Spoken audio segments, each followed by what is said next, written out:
नमस्कार, मी युगा. तशी युगा किचनमध्ये आपले सर्वांचे स्वागत आहे. आज मी तुम्हाला नाश्त्याचाच प्रकार दाखवणार आहे आणि तो बऱ्याच जणांना आवडतो. तो म्हणजे साबुदाण्याची खिचडी. खिचडी तर सगळेच करतात, पण बऱ्याचदा काय होतं, बऱ्याच जणांची खिचडी मोकळी होत नाही, चिकट झाली की ती आवडत नाही. मोकळी अशी छान सुटसुटीत खिचडी कशी करायची ते मी तुम्हाला दाखवते. चला तर मग बघूया आपण. साबुदाणा खिचडी करायची तर हा असतो साबुदाणा. ह्या दोन प्रकारचे मिळतात. एक एवढा मोठा म्हणजे नेहमीचा, आणि आता बारीक साबुदाणा पण मिळतो.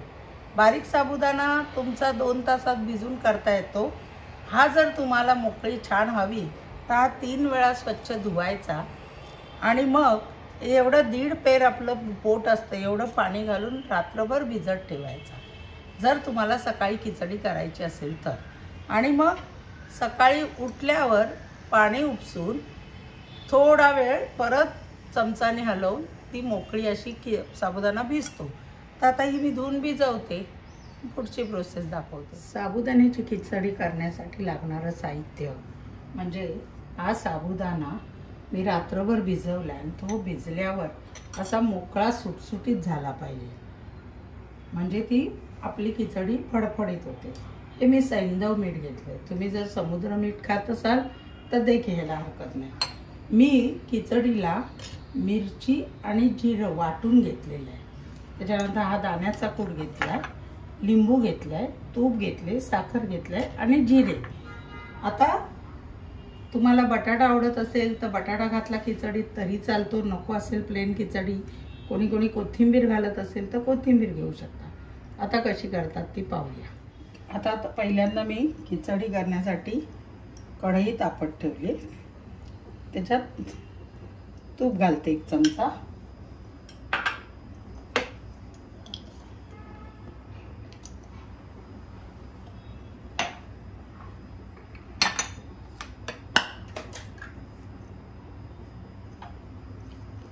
तूप तापलं, आता जिरे टाकते. जिरे तडतडल्यावर आपल्याला जेवढी तिखट हवी अशी मिरची मी वाटलेली त्यात घालते. हा मिरचीचा कच्चापणा गेला तुपातनं परतून घ्यायचे. त्याच्यातच चवीप्रमाणे थोडं मीठ घालायचे आणि थोडं मी अगदी किंचित साबुदाण्याला चोळून घेते.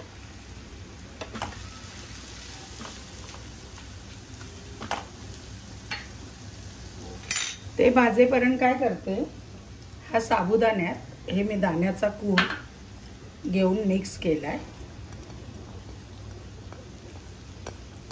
आणि आता हे मिक्स केलेला साबुदाणा याच्यात घालते कढईत.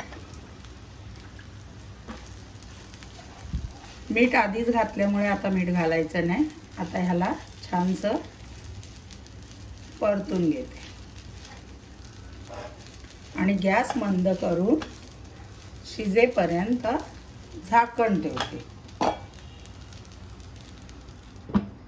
आता बघायचं आपण. आता ह्याला परत थोडं परतून घ्यायचं, नाही तर खाली चिकटून राहणार. अजून थोडी शिजायची आहे. आता यातच मी चवीप्रमाणे थोडी साखर घालते. हे ऑप्शनल आहे, तुम्हाला नको असेल तर नका घालू. आणि लिंबू पिळते, म्हणजे खिचडी जरा ओलसऱ्याने म्हणजे सुकी फडफडीत नाही लागत, थोडीशी अशी नरम मऊसूत लागते.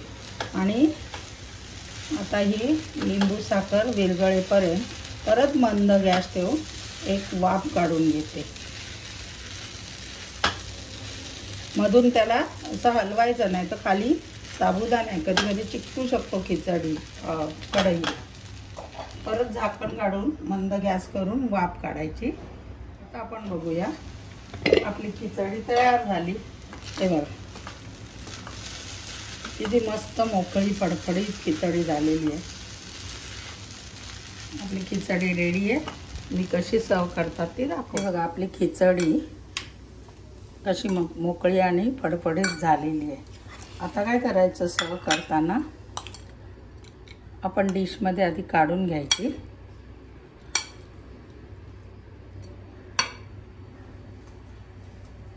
आणि त्याच्यावर हे असं खोबरं आणि कोथिंबीर ही वरून टाकायची. ज्यांना हवी ते कोथिंबीर घेतील, ज्यांना नको ते कोथिंबीर नाही घेणार.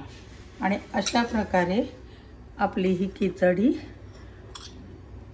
रेडी आहे. आपण लिंबू आधीच पिळल्यामुळे वरतून नाही दिलं तरी चालणार, पण जर कोणाला एक्स्ट्रा लागेल तर लिंबाची फोडे ठेवायची. अशी ही मस्त सुटसुटीत आपली खिचडी तयार झाली. तुम्ही आपली खिचडी किती सुटसुटीतने मोकळी झाली आहे. आता तुम्हाला अजून त्यात ॲडिशनल उकडलेला बटाटा घालून केली किंवा शेंगदाणे भिजवून किंवा शेंगदाणे तळून घातले तरी ते छान वाटतात. आपल्या आवडीप्रमाणे मिरची, कोथिंबीर आवडत असेल तर खोबरं कोथिंबीर घालून सुरेखच लागते. जरूर करून बघा. आणि माझी ही रेसिपी आवडली असेल तर लाईक करा, शेअर करा आणि जरूर सबस्क्राईब करा. धन्यवाद.